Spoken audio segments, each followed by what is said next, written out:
Good morning, everyone, and welcome to Apple Park. To the first spouses who have joined us today, let me say what an honor it is to have you here. I think it's incredibly hopeful when leaders from different countries and different continents come together to engage one another, to find areas of common ground and common purpose, and to work together in pursuit of building a better world. And I especially appreciate that you are here today to talk about mental health, an issue which represents an immense global challenge and an even greater global imperative. It is an issue that touches countless lives, no matter who you are. The teleprompter just went out. I hate that. Let me give them time to regroup.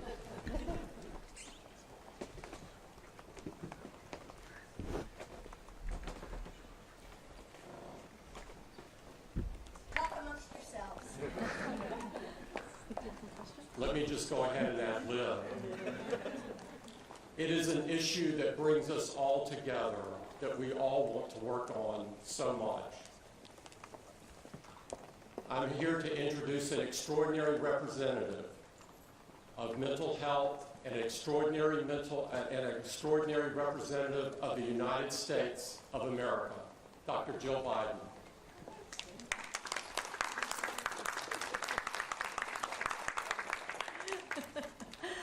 Hi, good morning.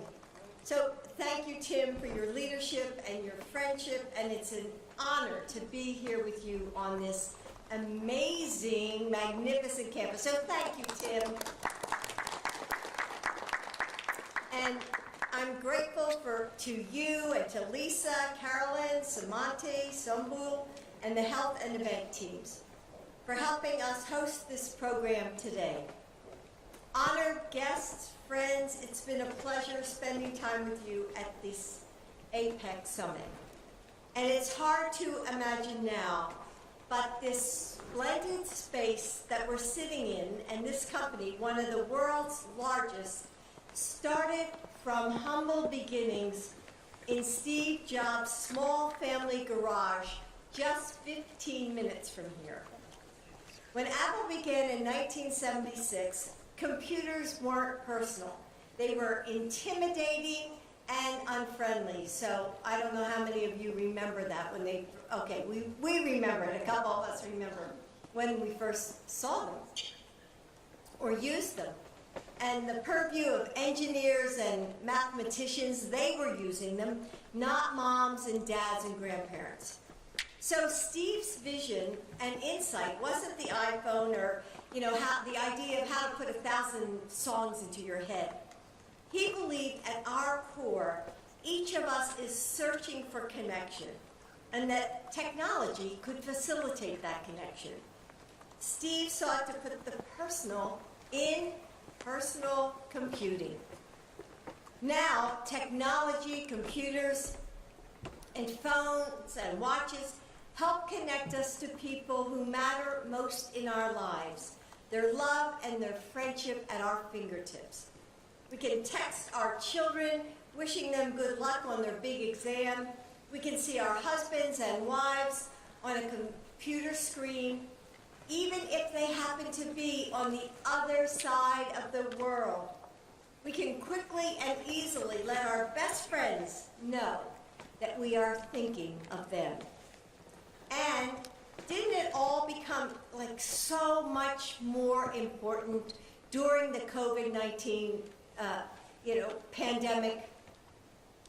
As first spouses, I believe that all of us in this room have a deep understanding of the innate desire for human connection.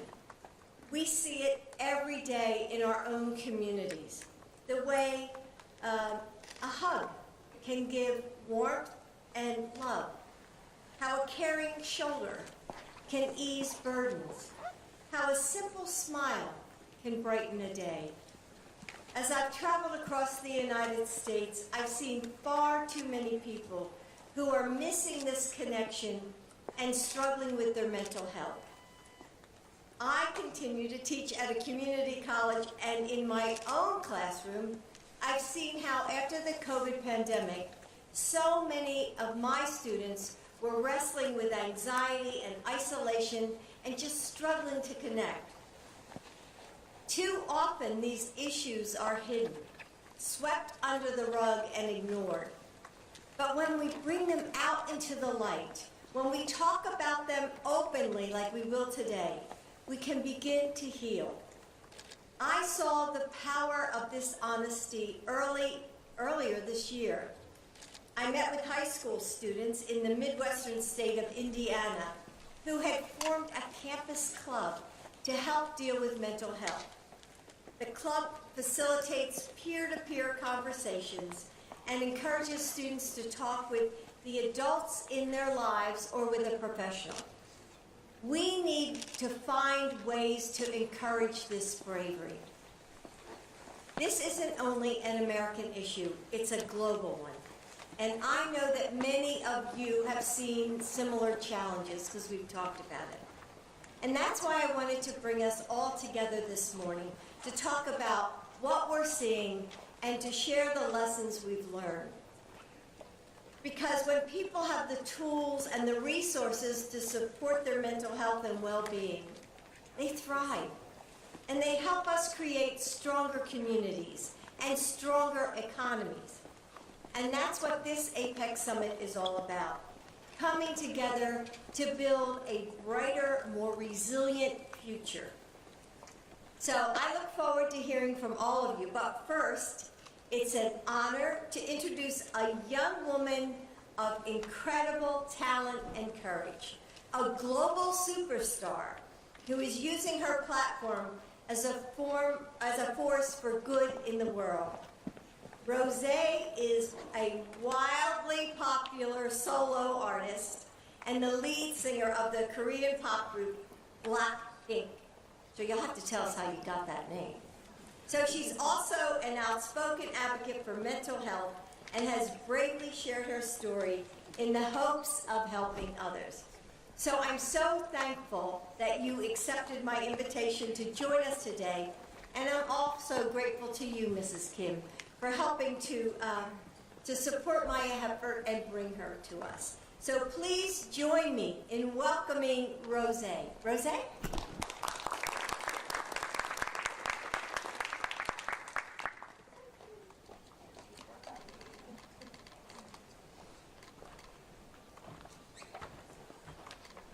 Good morning, everyone.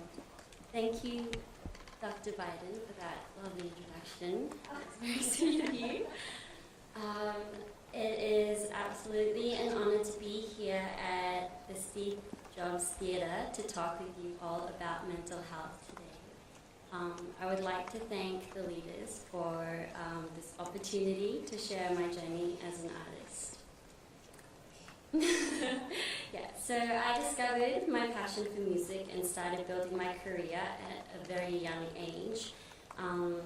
Through everything, I've been very fortunate enough to be where I am today. Although, in all honesty, my journey hasn't always been the easiest for me. There have been valleys and trenches, and I have definitely faced some difficult trials along the way.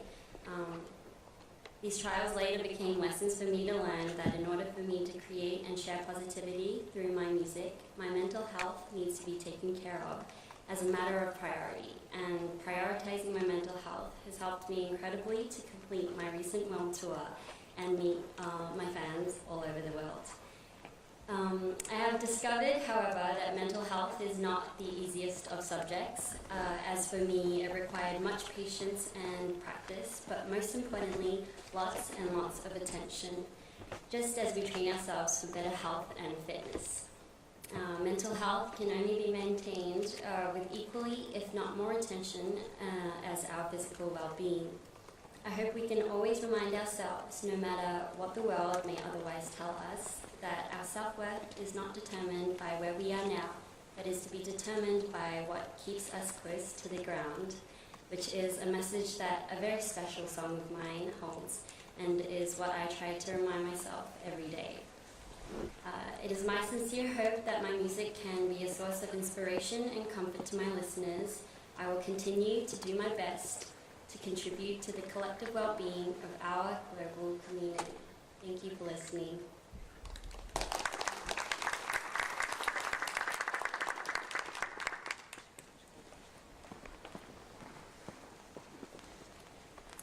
Thank you, Rosé, for sharing that powerful message. And it's inspiring how you're elevating this important issue and helping others to find their way out of the darkness. So I asked our Surgeon General, Dr. Vivek Murthy, to help facilitate our conversation. We've done several of these together, our conversation on mental health. So Dr. Murthy is one of the leading experts working on how to balance both the benefits and the risks of technology on our mental health, especially the mental health of our young people. He and I have partnered together on efforts to reach many young Americans. So Vivek, we thank you for joining us, and now I will turn it over to you. Thank you. Well, thank you so much, Dr. Biden, for that kind introduction and just for the wonderful partnership that we've had over the last few years. I also want to thank you for making mental health a focus of this discussion. It is truly an issue that affects all of our countries, and so I'm excited to discuss it. As many of you know, mental health has been a growing topic of conversation in many of our countries and around the world, and for good reason. It's become one of the defining public health challenges of our time. We have right now 1 in 8 people in the world who's living with a mental health condition. That's nearly 1 billion people. And the consequences are not just to human suffering, but also to the global economy. If you just look at anxiety and depression alone, they cost the global economy $1 trillion each year. So this is a substantial issue. But it's one that also is more than just another health issue to add to the long list of ones that we consider in our day-to-day work. Our mental health is really the fuel that allows us to show up in our lives, to be good parents, to be good sons and daughters, to be students who perform well in school, and people who produce and do well in the workplace. All of that is impacted by our mental health. And that's one of the reasons why President Biden and his broader administration have made mental health a priority and have invested tens of billions of dollars into training more mental health workers, into making mental health care more accessible to people, and also into standing up a mental health crisis line, 988, that anyone can call or text free of charge at any time of the day or night to get connected to a trained mental health professional.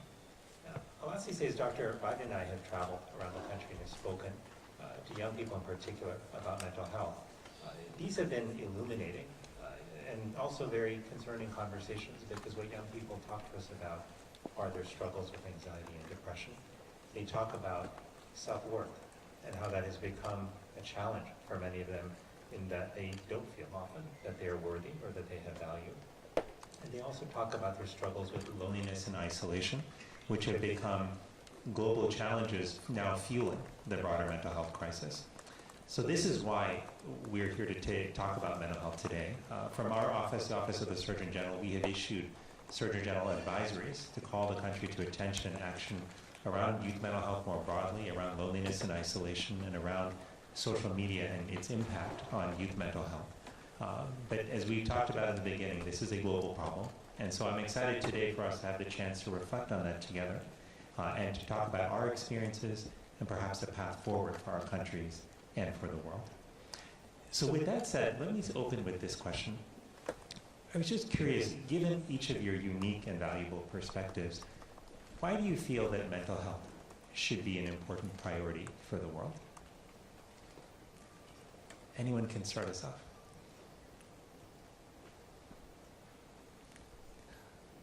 I see you. Well, as far as the Philippines is concerned, we see like the suicide rate has increased a lot because of social media, and Filipinos, we love the cell phone, we love the selfie, we love everything, and I think social media plays a role in this. At least in my country, they love saying what they eat for breakfast, lunch, dinner, who they're with, and then when they're bashed, then they become, they become mentally unstable, and hence, I mean, I may be exaggerating, but the suicide rate has increased in our country. and a lot that has to do with mental instability. So I'm very pleased to be here and listen to what other people have to say. Well, thank you so much. I appreciate that, Mrs. Araneta Marcos. And I saw that you were also subtly nominating Dr. Juan Ismael to also share some of her thoughts. So let me give the mic to her as well. But she has notes. You do. Oh, just notes. Okay. Thank you very much, Dr. Murphy, and also Dr. Biden and everybody else together today to be here and sharing what is the concern of the global, it's a global concern where mental health is concerned. And also, I was talking to Dr. Murphy about how you must also overcome the stigma of what we go through, and mental health is so important. I remember I used to say that, you know, you have to be healthy, wealthy, and wise. That is important. And also you have a body, mind, that's your mind, mental, and a soul, of course, for us to believe. The other thing is that what we've done so far, I was speaking to Dr. Murphy about, it's the whole thing. What we live like Tim, you were talking, you were giving a speech, and there was a hitch where your teleprompter broke down. There's also a thing about technology. You cannot always rely on it. There must be some backups to it, and that's the human touch. Because I think we live in a virtual world that you want to show that you live a perfect life. You take a beautiful picture, you smile and all that, but deep inside you're crying, right? We've gone through that, and in virtual also, as you said, that Mrs. Marcos said that you say that you're all right and all that, and then you show, I'm having this for breakfast, and then when the netizens give the comments, it's not all positive. And you cannot handle the negative comments. But that's how we have to have the mental resilience that you talked about, the strength to continue. It's not about others, it's what you are in your life, what you are as a self-worth, and you know yourself. It's not for others to judge you. So that's, I think, part of the thing that we want to do. I also spoke about family ties. You look at a family now going for, in the restaurant, having lunch or dinner, most of them will be on their cell phones. You're not talking to each other anymore. You're just, with your reaction or relationship is actually to a virtual life and something else, that you live in another world. So family is important. It's breaking up. And in Malaysia, we have now an aging society and a sandwich society where you have mother and father, and then they have three generations, and we have small housing problems. And we have housing problems. So you have problems with the teenagers. So we have actually, I want to share with you, because we have the cafe that you can then outreach the children to come and then say hello and have internet connection, because they have to do the exams and the homework. But that's big. But please, whatever it is, we live before families. So important. Support. Thank you very much.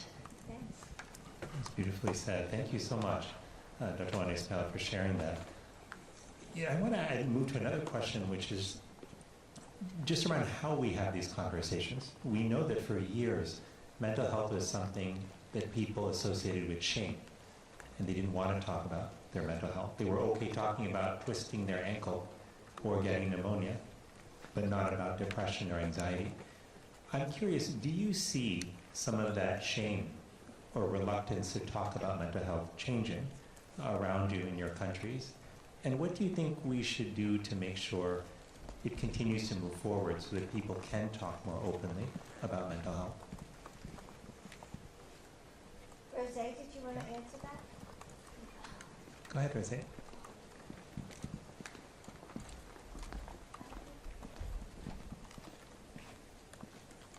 Here, you can use mine.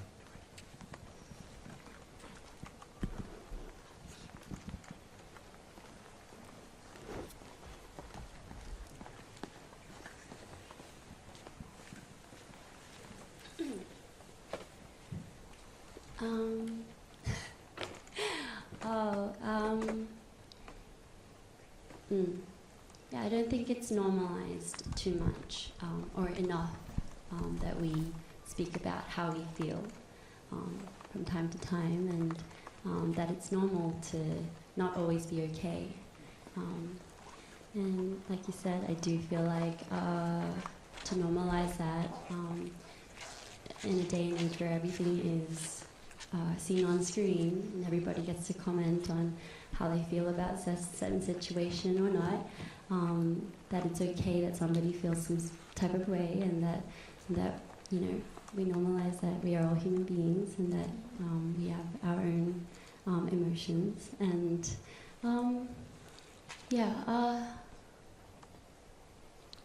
I think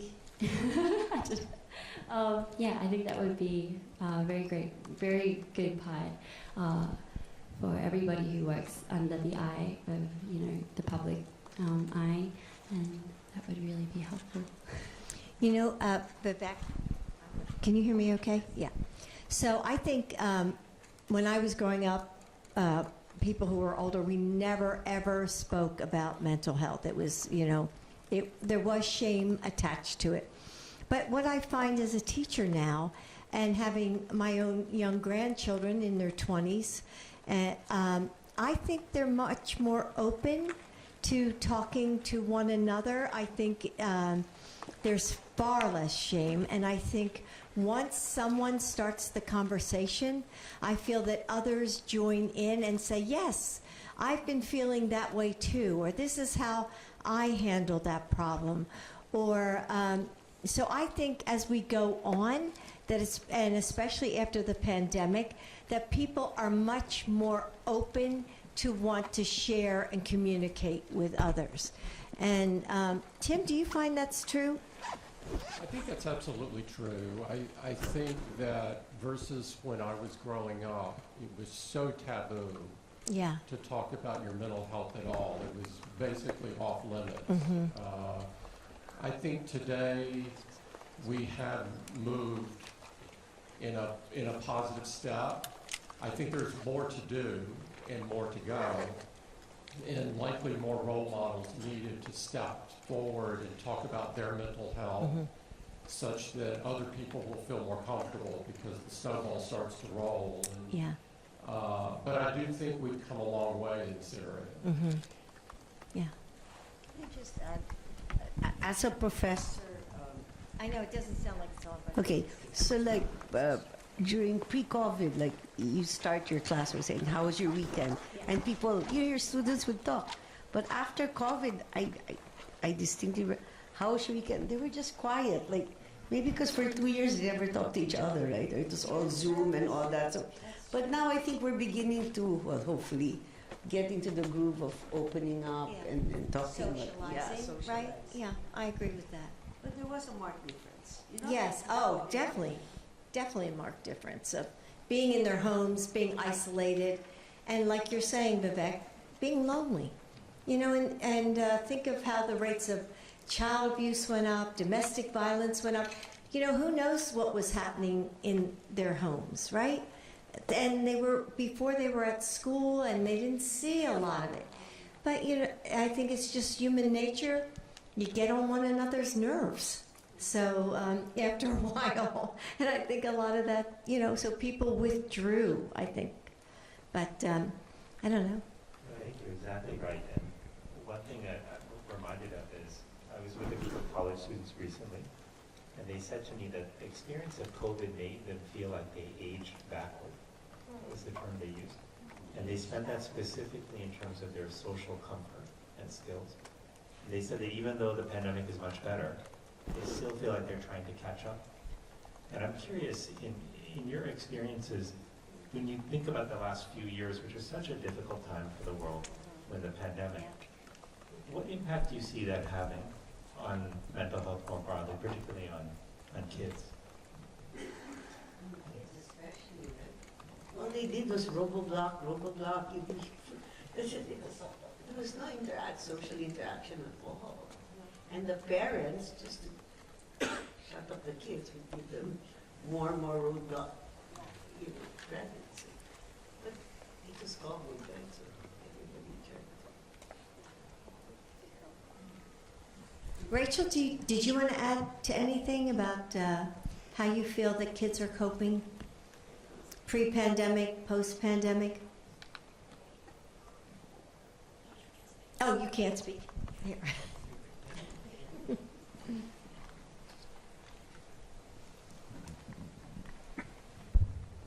Actually, for my children, what I saw was that half of the time they were on the phone. So I didn't see much of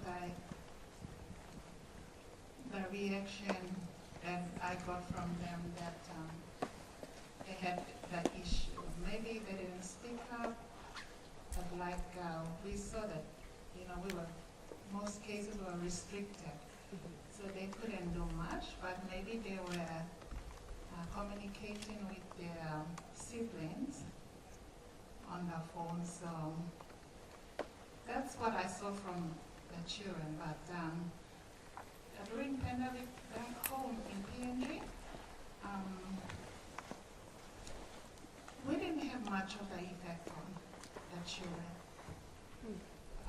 The restriction was there, but we were still able to mix around at home. So people didn't stay in their homes so much? They did. They did, but like I said, not much restriction, because we were more family oriented. So still they were moving from houses to houses, talking, having a cup of tea and all this. So we didn't have much effect back home. I don't know, because of the weather, or we were okay, I would say, generally. Mrs. Kim, was it the same way in Korea? With families interacting with one another?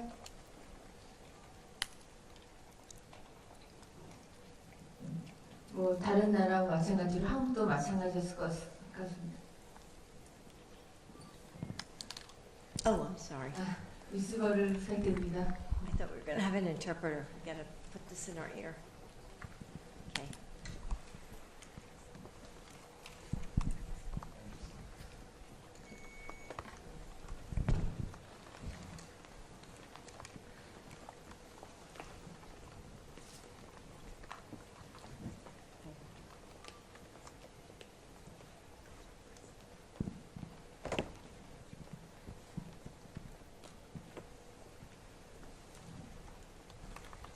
한국에서의 그 팬데믹의 기간 동안은 앞서 말씀해주신 연구인들의 말씀과 비슷할 것 같습니다. 그러나 무엇보다도 한국에서의 좀 독특한 특징은 한국인들이 매우 경쟁 사회에서 서로가 서로를 의식하고 있다는 게 너무 강하다는 것입니다. 지나친 경쟁 의식 때문에 서로가 서로에게 많은 감정들이 개입되고 또 그로 인해서 너무 많이 지치고 아마 우리 로제 양도 그랬을 것 같은데요. 그런 것들을 해결하는 데 있어서 지금 많은 문제점들이 아직 한국 사회에 있는 것이 사실입니다. 이런 것들을 우리 정신건강이라든가 이런 프로그램을 통해서 많이 개선되기를 바라고 있습니다. Thank you so much. I so appreciate that. I know as our time draws to a close, maybe I'll ask one last question and then I'll turn it to Dr. Biden for some closing thoughts. But we've touched a few points in today's discussion on the issue of isolation and how during COVID, many people were feeling a little bit more isolated or lonely. But we now know that that was actually a big problem even before COVID, especially among young people. And I was curious, as you think about the world around you, as you look at your countries, tell us a little bit about what you're seeing in terms of loneliness and isolation. Dr. Juan Ismail, you and I were talking earlier about family and the importance of family and helping build community and fight against some of those feelings of loneliness, but that is changing in many of our countries. So I'd love to hear your thoughts on how loneliness is affecting the communities around you.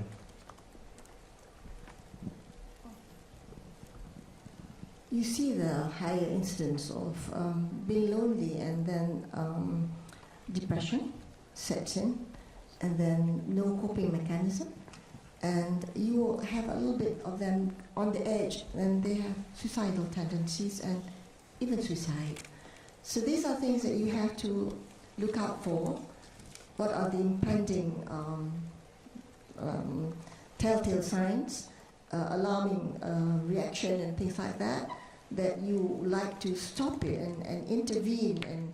And from this, I think United States have also been forward. And so if Malaysia can have collaboration and transfer of whatever that we can, we have this networking that helps. That's why we're here, and we have to learn from each other. That's one thing is good about how our meetings today, we've made connections, and then how to make good of these things, and how to face the future. But we are an Apple, right? And you're an Apple Watch, right? So can Apple do something to see that other telltale signs, like you can now use Apple, check your blood pressure, your pulse, or whatever. Is there something that you can check your mood? I was thinking about that. Oh, yeah. And said, oh, your mood is blue, green, red. And do I seek help? Do I seek my friend? Or have some conversation? Have some sort of human contact? Yeah. Something that triggers you and help you. And nowadays it's so like everything like Dick Tracy. I was saying about Dick Tracy, hello. And we've come a long way. And I'm sure there are many things that you can develop in this lovely place. And you have the mind, the resources, the ability. And we are from developing countries, can help and help it out. That's all. Thank you. No, that's great. Okay, Tim, she put you on the spot. Got it. Speaking of interaction, in the Philippines, there's actually a proposal to increase the credits of physical education. Because you talk about not socializing, but when there's sports or physical. And more than that, there's another proposal that every 15 minutes, the student is required to walk in the grass because they're supposed to be grounded. So that's going to be it's a proposal, right? But because it's one thing to do the tech thing, it's another one to just do the natural thing, right? That's beautifully said. And in fact, what I love about what you said on physical activity is we know that there's a strong connection between physical activity and mental health, and that the more we can be active, the more that can help us here. Maybe Rosé, I'll turn to you for a last comment on this question, but in your position, and I'm so glad that you spoke today, because just sharing your story the way you did is one of the ways I think that we help to address shame and stigma, so thank you for doing that.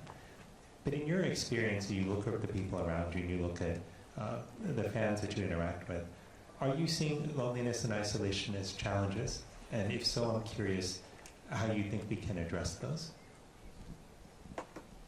I think that in my experience, so since I do have a big following on my social media too, I have a lot of people tuning into little things that I do, to big things that I do, and it does get interesting because I think in my experience there comes a time where sometimes I do feel like some of the things I do is just never enough, and no matter how hard I work on something, there's always going to be somebody who has their own opinion or who enjoy taking control of the narrative.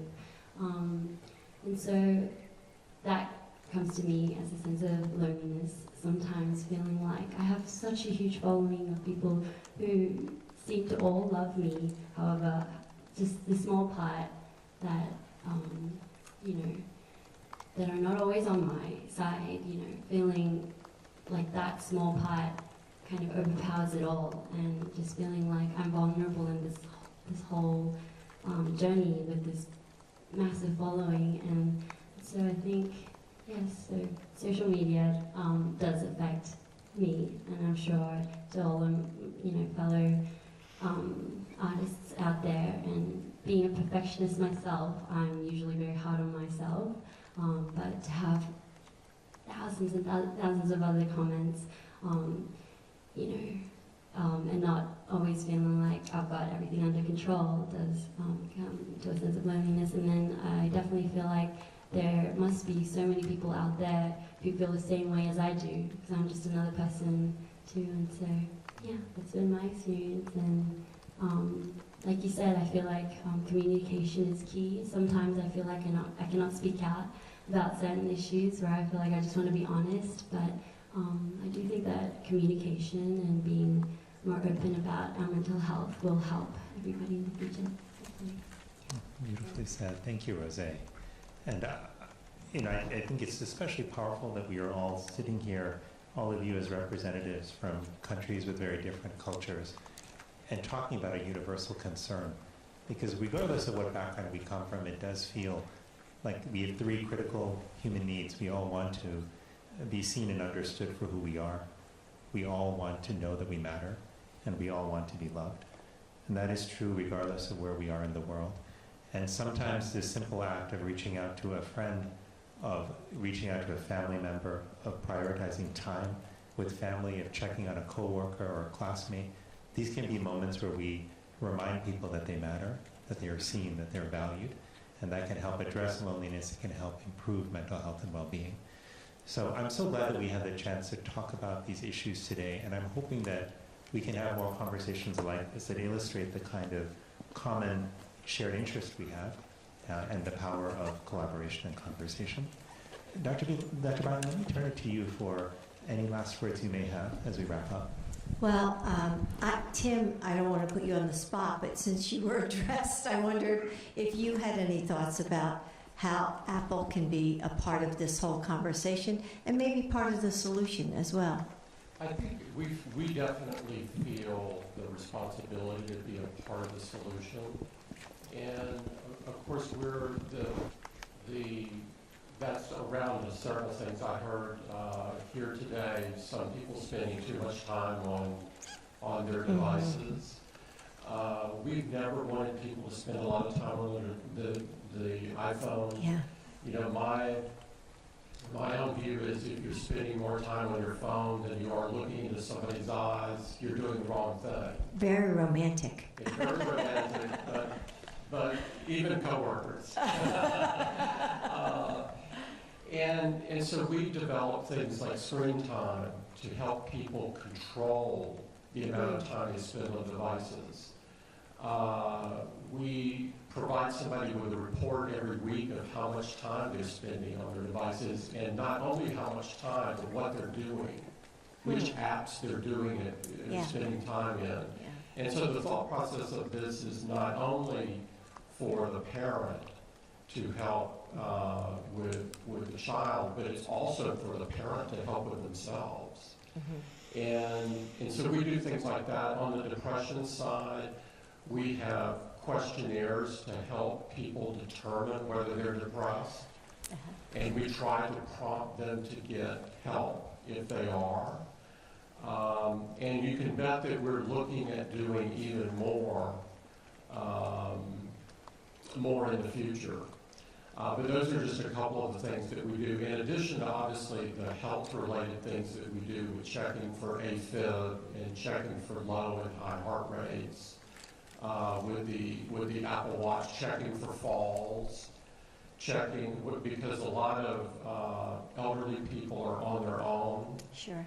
And I know my own father fell in his home and he was alone. And fortunately, he was wearing an Apple Watch at the time, and it called emergency services who came out to check on him. But we're constantly thinking about more that we can do and feel the responsibility to infuse technology that we have with humanity. And so that's the way we look at it. Do you direct people to the suicide hotline, the 988? We do. You do? We do. And so if you, for example, if you ask Siri about suicide, she will prompt you to get help. Okay. Yes? I'm so sorry. I just want to say this is a good side of it. But last night I was shown from India. She had a picture, and the AI, artificial intelligence, made into something else.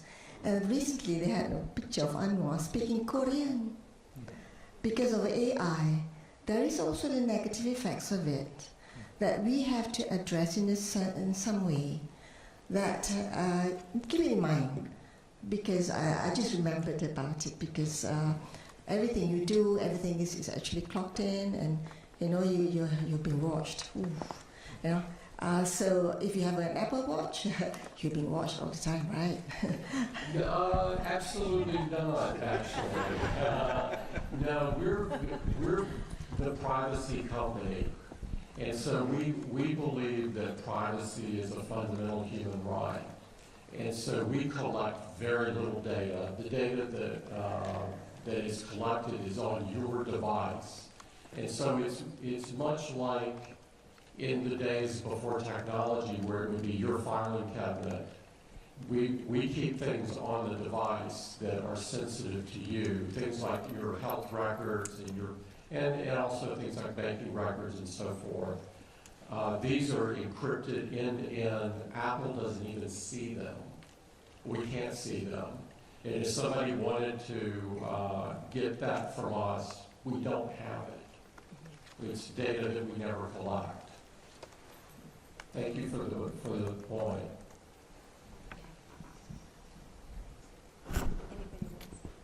Sorry, I'm just into this as well. About hacking, because you can hack into so many things, especially the security concerns. That is part of. Since we're in Apple, of course, mentally as well. You can affect mentally if you know something hacked into your stuff, and then you've been scammed. But thousands or whatever your savings, that happens too. So these are things probably how do you look at it? Of course, it's only related. We see that one of the very key roles that we have is providing people privacy and security, and these two things go hand in hand. And so if you look at security. For example, if you happen to have an iPhone, which I hope you do, it's encrypted with your face, which is only on the device, or a passcode. And so all of that information is encrypted where you are the only person that has the keys to it.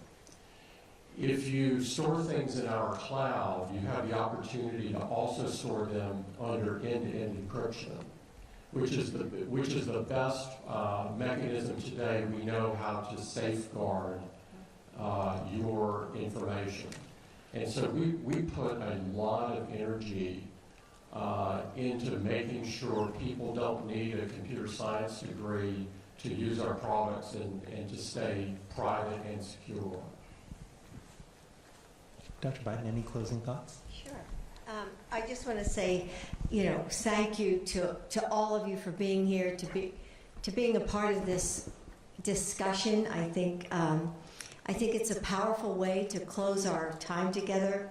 It's really been so valuable to hear all of your stories and your experiences, and so I want to thank you for sharing and for opening up. And so it can't be easy for you, Rosé, to talk about your experiences and what you've gone through. But as you say, so many young people listen to you and know your experience, and so you have such a positive effect on people.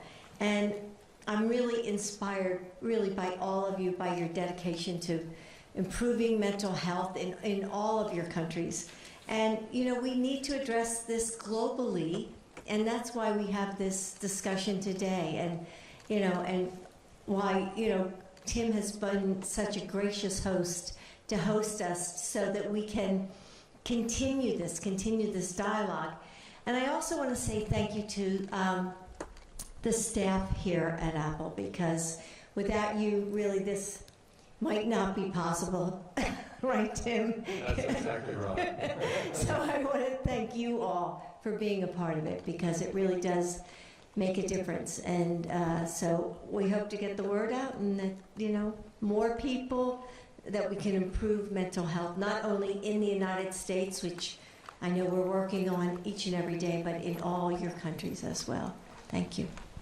Thank you so much, Dr. Biden.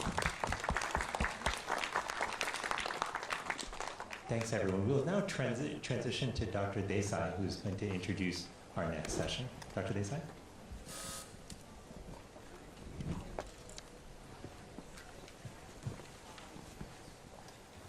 Thank you and good morning. Thank you, General Murthy, for the introduction and for joining us today.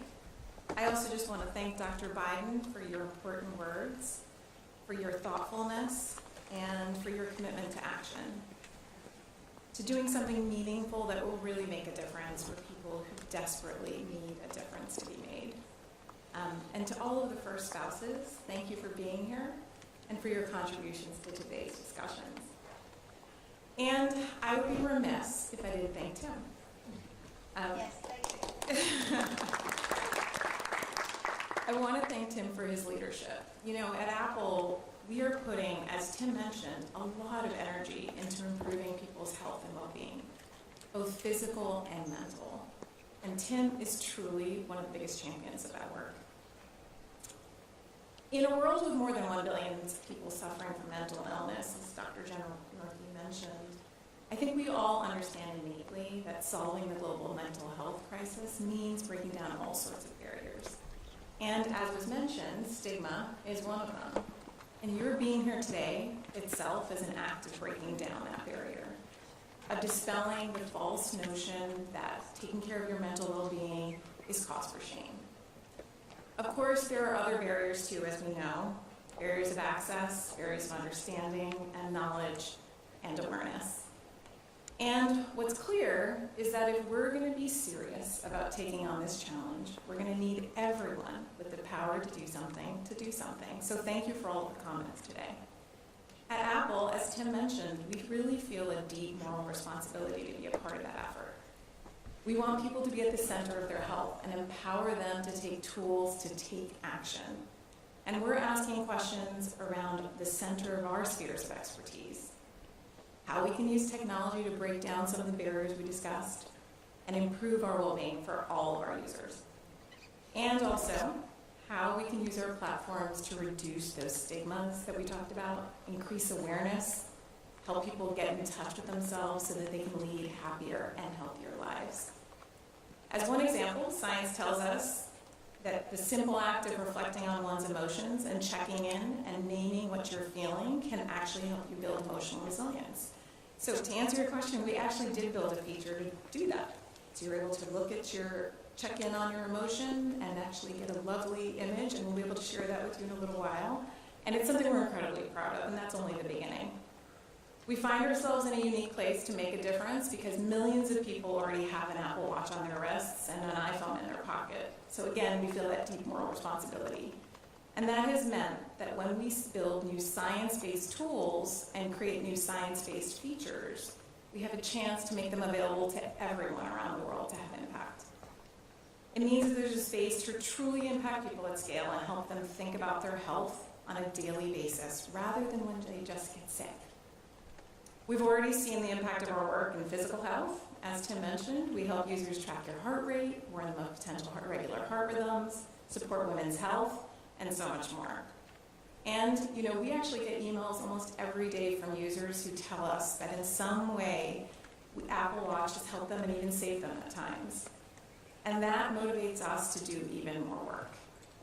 Our work in mental health is still early, but we're incredibly hopeful about what we'll be able to achieve. And we're excited to be working with institutions like UCLA, for example, on a study to design and revolutionize detection and treatment of depression and anxiety using your iPhone and Apple Watch. And of course, we welcome further conversations with all of you. We are committed to giving mental health the focus it truly deserves, and we are committed to do all we can with the teams and tools we have at our disposal to make this a better world for all of our users, no matter who they are or where they live. Thank you so much. I'd like to now conclude this part of today's event. We'll reconvene in just a moment where you'll actually have a chance to see some of what we've been working on, including some remarkable experiences with Apple Vision Pro. We're excited to get an idea of just how powerful, to give you all an idea of just how powerful a mental health well-being tool this could be. Thank you so much for all your time today.